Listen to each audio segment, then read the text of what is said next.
Mommy, Daddy, can we please get a puppy? I'm so sorry, honey, but taking care of a puppy is a lot of responsibility. Because his parents wouldn't buy him a dog, Danny angrily turned into a bat and flew away. Just then, Dracula happened to pass by. He saw his grandson looking upset and walked over to ask what was wrong. But to his surprise, Danny pounced right onto his face, shouting that he wanted a pet dog. Dracula was about to refuse, but Danny gave him a pitiful little look. Dracula's heart immediately softened. Not long after, Dracula returned with a giant dog. The moment it stepped inside, the dog smashed the front door to pieces.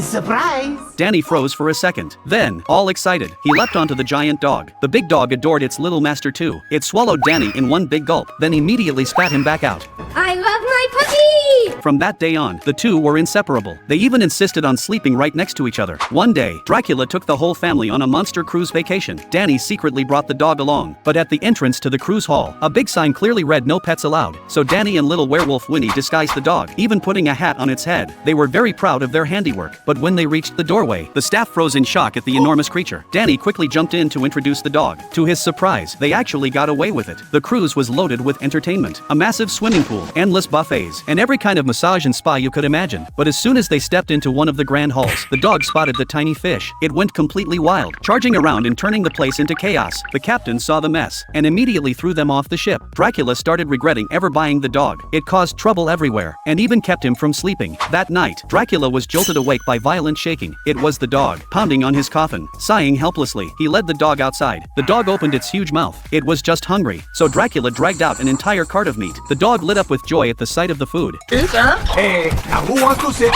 Dracula thought it was the perfect moment to start training it. Now, up, sit, roll over. Hey, now. Hi, how are you? Later, he even brought the dog to work. At first, the dog was well behaved, but when the skeleton family appeared, its mouth started watering instantly, and that was trouble, because bones were the dog's absolute favorite.